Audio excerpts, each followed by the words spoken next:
Middle ఈస్టులో యుద్ధం మళ్లీ ముంచుకొచ్చింది. America దాడులు, ఇరాన్ ప్రతీకార దాడులతో గల్ఫ్ రీజియన్ అట్టుడుకుతోంది. కువైట్, జోర్డాన్, బహ్రెయిన్లపై ఏకకాలంలో ఇరాన్ క్షిపణులు, డ్రోన్లతో విరుచుకుపడింది. ఈ దాడుల్లో పలు అమెరికా స్థావరాలకు నష్టం వాటిల్లినట్లు తెలుస్తోంది. అమెరికా మళ్లీ దాడులకు దిగితే ఘర్షణలు మరింత ముదిరే అవకాశం కనిపిస్తోంది. గల్ఫ్లో 2 నెలలుగా కొనసాగుతున్న బలహీనమైన సంధి బద్దలైంది.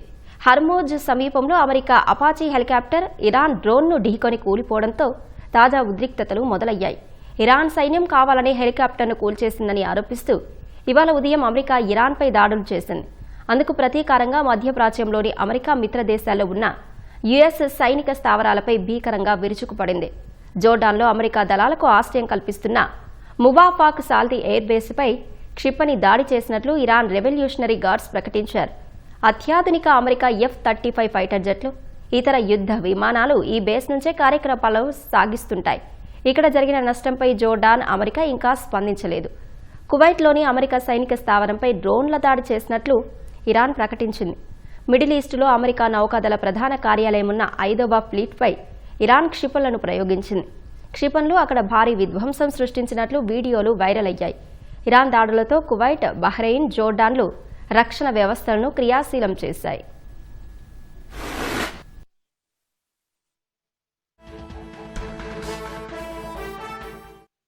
హర్ముజ్ సమీపంలో అమెరికా అపాచీ హెలికాప్టర్ ఇరాన్ డ్రోన్ను ఢీకొని కూలింది. అందులోని 2 పైలట్లు సురక్షితంగా బయటపడ్డారు.